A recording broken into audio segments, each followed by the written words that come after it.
Salut și bine te-am regăsit! Unul din cele mai așteptate telefoane ale primăverii vine de la Huawei și face parte din seria P, care de-a lungul timpului a scris istorie pe partea de fotografie.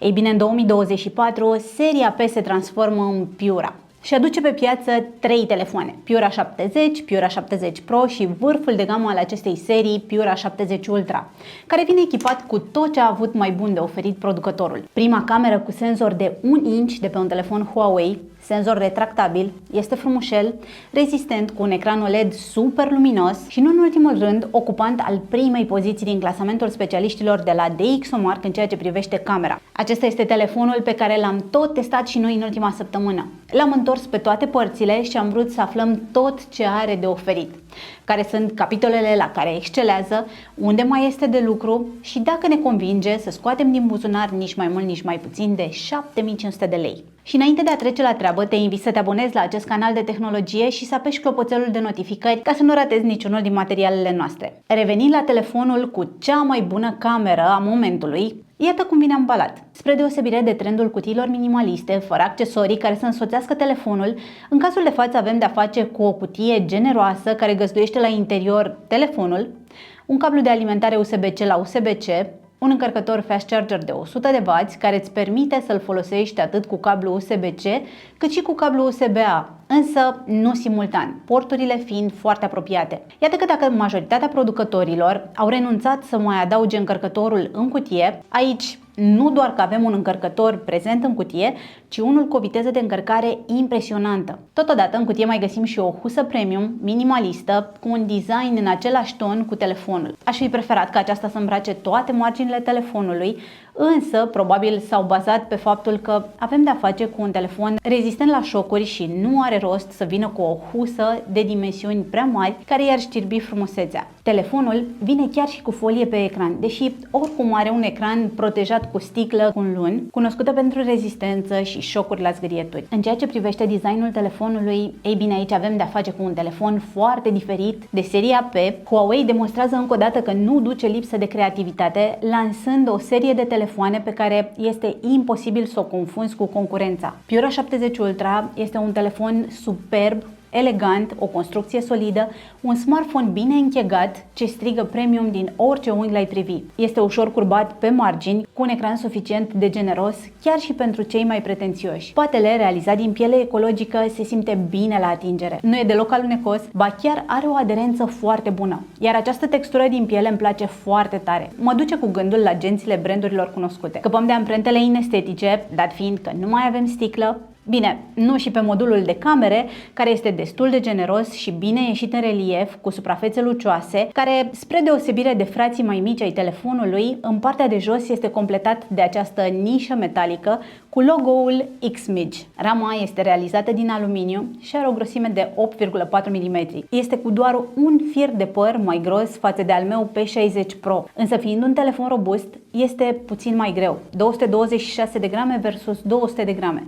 Certificarea IP68 de rezistență la apă și la praf este și ea prezentă. Telefonul vine în 3 variante de culoare, pe acest verde lime care îmi place tare mult, pe negru pentru clasici și pe maro pentru cei mai îndrăzneți care vor să încerce o nuanță pe care eu nu am mai văzut-o pe telefoane până acum. Display-ul este un LTPO OLED superb HDR10+ de 6,8 inch, ce are o rezoluție de 1260 pe 2844 pixeli și o luminozitate de până la 2500 de niți. Telefonul l-am folosit și la exterior când soarele strălucea cel mai tare pe cer și n-am avut probleme de lizibilitate. Ecranul este super luminos, cu un refresh rate variabil de 1 la 120 de Hz, oferă o experiență de utilizare grozavă. Odată cu seria Piura, procesoarele Huawei revin în forță pe telefoanele din Europa. Procesoarele Kirin, căci despre ele este vorba, sunt procesoare realizate in-house de Huawei, iar pentru noul vârf de gamă, producătorul folosește procesorul Kirin 9010 cu 12 nuclee. Este un procesor construit pe 7 nanometri, o tehnologie ceva mai veche, care îl poziționează puțin în urma concurenței. Procesorul funcționează în tandem cu 16 GB de RAM și 1 tera spațiu de stocare internă.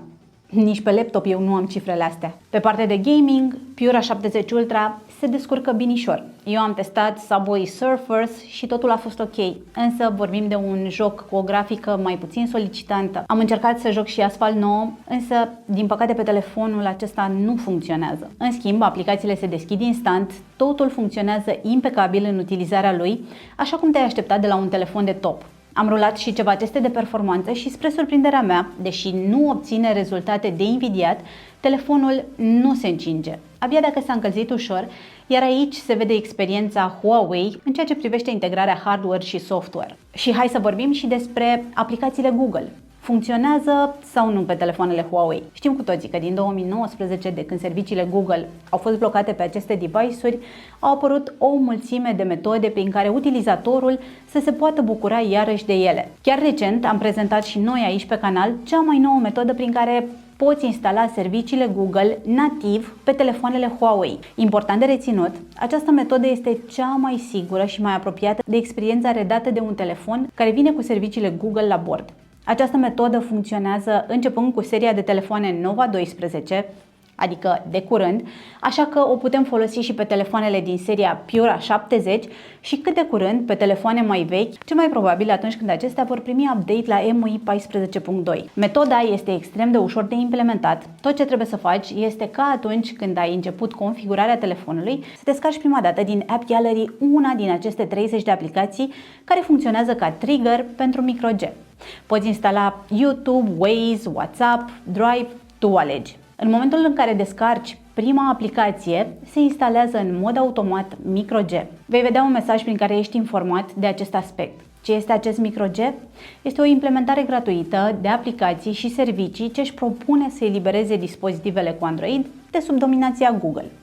Odată ce te-ai logat în contul Google, toate celelalte aplicații se vor sincroniza, iar tu vei avea acces la Google Drive, Gmail, Google Sheets, Google Photos și toate celelalte. Dacă vei descărca cele 30 de aplicații despre care ți-am vorbit mai devreme, ele vor apărea nativ pe telefonul tău. Practic, vei observa că iconițele aplicațiilor apar pe home screen ca pe orice alt Android cu servicii Google, nu cum le vedeam în Gbox. Da, nu vei avea chiar toate aplicațiile nativ.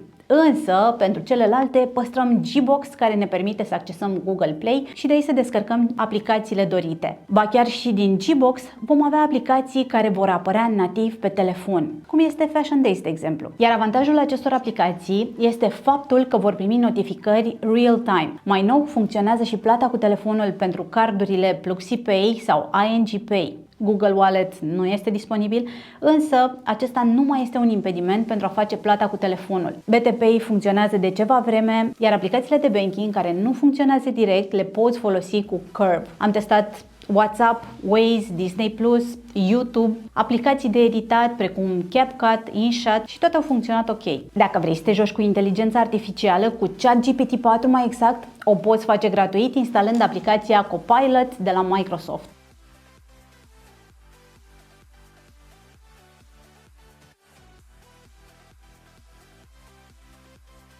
Din păcate, aplicația ChatGPT nu funcționează pe telefoanele Huawei. Despre Android Auto, știu că se lucrează pentru a fi adus cât mai repede cu putință, așa că cine știe, posibil să apară la următorul update. Cât despre conectivitatea 5G, seria Piura 70 nu vine în Europa cu ea la bord. Deși în China, telefoanele acestea sunt echipate cu 5G, deci teoretic ar putea, dar practic în zona asta a lumii nu beneficiem deocamdată de ea. Bine, nu că am avea noi în România în momentul de față o infrastructură 5G de invidiat și percepem această lipsă ca pe un mare minus. Ce înțeleg eu din toată situația aceasta este faptul că brandul are soluția, mai trebuie doar implementată la nivel mondial. Și am ajuns și la cea mai importantă caracteristică a lui Huawei Piura 70 Ultra, și anume camera. Știm bine că seria P a avut mereu un cuvânt de spus pe partea de fotografie. Ei bine, noul Piura 70 Ultra nu se putea dezice de la această tradiție. Și cum acesta este telefonul care a obținut cel mai mare scor în topul de Ixomark, am vrut să ne convingem și noi de ce este în stare. Și începem cu câteva cifre. Avem de-a face cu un ansamblu de 3 senzori, pe spate unul principal wide de 1 inch. Apropo, este prima cameră de 1 inch de pe telefoanele Huawei. Senzorul beneficiază de o apertură variabilă f1.6 până la f4.0 cu stabilizare optică, ce îți permite să guși din fotografia realizată cu un echipament profesional. Mai mult, lentila senzorului principal este retractabilă, iar acest gimmick a fost folosit pentru ca telefonul să nu devină prea gros în zona camerei. Potrivit brandului, acest aspect nu compromite rezistența la apă și totodată garantează cel puțin 300.000 de activări a camerei, ba chiar susține că senzorul rezistă și la închideri forțate în mod repetat. Acționarea camerei se face prompt, fără întârziere enervante. Pe lângă senzorul retractabil mai avem unul ultra-wide de 40 de megapixeli și unul telefoto de 50 de megapixeli cu stabilizare optică și zoom optic 3,5x. Meniul este la fel de ofertant cum îl amintesc de pe seria P și îți permite să te joci foarte fain cu fotografia. Ai chiar și un mod pro dacă vrei să vezi ce înseamnă fotografia la un alt nivel.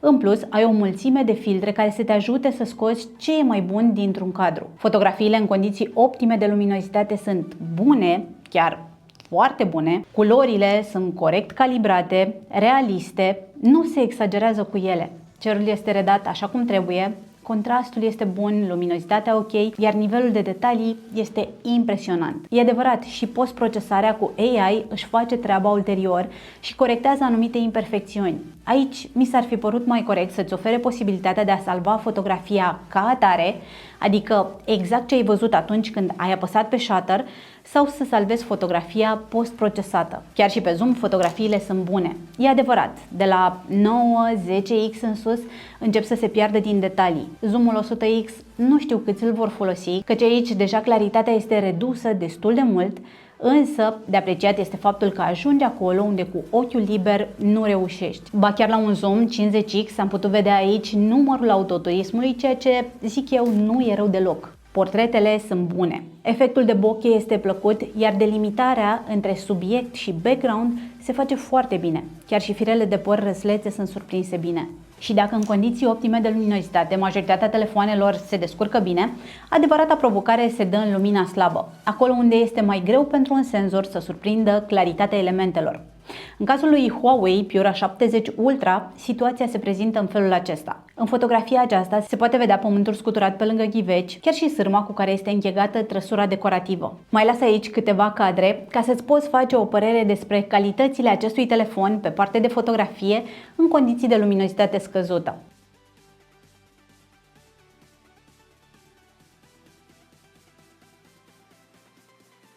În modul Aperture te poți juca pentru a regla estomparea fundalului. Este un fel de mod portret la nivel pro, în care poți regla cât de mult îți dorești ca fundalul să fie blurat. Ai o deschidere focală între f1.4 și f4.0 pe apertura fizică și f0.95 cu f16 pe apertură virtuală. Deci este loc de testare dacă te pasionează acest domeniu. Și am ajuns și la fotografia macro, care de cele mai multe ori este un fail în cazul smartphone-urilor. Ei bine, în cazul de față situația stă puțin diferit. Am fost plăcut surprinsă când am realizat aceste cadre. Detaliile sunt extrem de multe. Pentru camera de selfie avem același senzor ultra-wide de 13 megapixeli, prezent și pe Huawei P60 Pro, care se descurcă grozav cu selfie-urile, uneori chiar enervant de detaliate. Redau chiar și micile imperfecțiuni pe care ai vrea să le ascunzi. Chiar și firele de păr răslețe sunt surprinse bine. Uneori mai sunt mici scăpări pe margini, dar în cele mai multe situații rezultatele sunt ce trebuie. Efectul de bokeh este plăcut, iar delimitarea între background și subiect se face tare bine. Din punctul meu de vedere, este impresionant ce fotografii poți face cu un telefon. Nivelul la care s-a ajuns de a scoate telefonul din buzunar și de a surprinde emoții, detalii la care acum câțiva ani nici nu te-ai fi gândit că este posibil. Nu spun că telefonul înlocuiește un echipament foto-video profesional, nici de cum, și nici nu cred că se va putea asta vreodată. Însă, pentru un utilizator de rând, acesta este deja un adevărat instrument. De exemplu, pentru brandurile prezente online, ar fi un mod ușor și confortabil de a realiza conținut pentru rețelele de socializare, pentru influenceri, pentru cei dornici să realizeze fotografii bune, rapid, fără bătăi de cap. Cât despre partea video, telefonul filmează 4K la 60 de frame-uri pe secundă. Stabilizarea este bună. Aici, de exemplu, mergeam într-un ritm alert. Mi-ar fi plăcut să fie ceva mai fluidă filmarea, să absoarbă mișcările bruște într-un mod mai natural. Focalizarea este rapidă.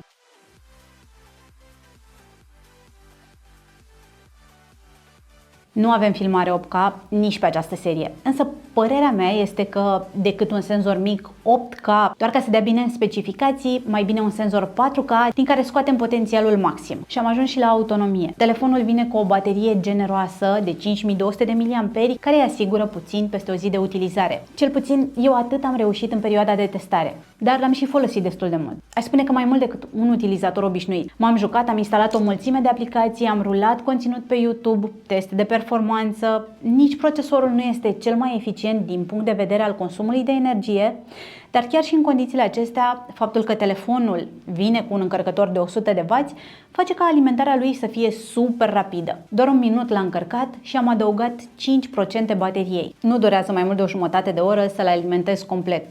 Practic, te-ai trezit dimineața și cât te pregătești să pleci de acasă, telefonul este deja încărcat. Wireless se încarcă cu 80 de W, cu încărcătoare mai potente, iar încărcarea reversibilă se face la 20 de W. Ca idee, un S24 Ultra are încărcarea pe fir la 45 de W, se încarcă wireless la 15 W, iar încărcarea reversibilă se face la 4,5 W. Și dacă ai rămas până aici, înseamnă că și tu ești curios să vezi care este rezistența lui Huawei Piura 70 Ultra. Și voi face un drop test cu husa de la 1,40 m, 1,50 m.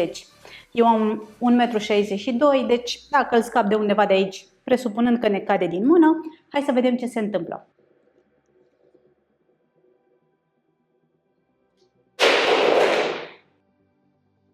Nu s-a auzit prea bine.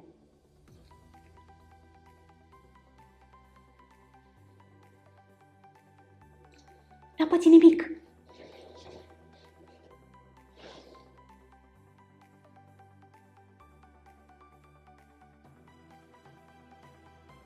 N-are absolut nimic.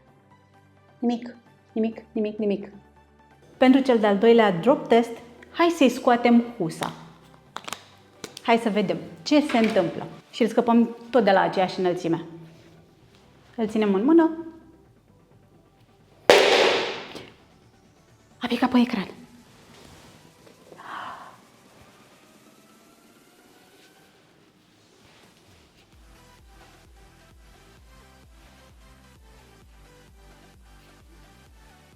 Deci nu are absolut nimic. În afara faptului că s-a dezlipit puțin folia. Deci doar folia s-a dezlipit puțin. Nu are nimic. Dar nimic. Și cred că reușim să scoatem și bulele astea ca să lipim la loc folia.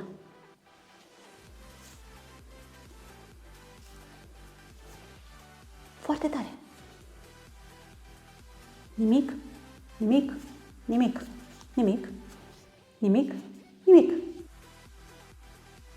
Huawei Piura 70 Ultra este cu siguranță unul din cele mai frumoase telefoane de anul acesta. Îmi place că are un touch aparte care îl deosebește de concurență. Iar aici mă refer nu doar la design, ci și la camera retractabilă. Pe partea de fotografie, Huawei confirmă încă o dată faptul că are un cuvânt important de spus la acest capitol. Nu afirm că e un telefon perfect, nici de cum, mai sunt aspecte la care mai au de lucrat, anumite aplicații care încă nu funcționează, poate un procesor mai puternic, 5G, însă pentru un brand care a adus atât de multe dueluri, mi se pare interesant faptul că reușește să se reinventeze, să găsească soluții pentru a merge mai departe și a lansa produse atât de competitive. Ca și o concluzie, Piura 70 Ultra este un telefon de top. Scump, nimic de zis, dar care se dorește a fi un adevărat instrument pe partea de fotografie. Și iese treaba asta. Nu e pentru oricine, a spune că e potrivit pentru pasionații de fotografie cu dare de mână, care au puțină răbdare cu configurarea inițială a telefonului și sunt ceva mai flexibili. Și cam atât despre Huawei Piura 70 Ultra. Dacă aveți întrebări, le aștept în comentarii. Aș vrea să aflu care este și părerea voastră despre el. Apreciez un like, un share, abonați-vă dacă încă nu ați făcut-o și până data viitoare, numai bine!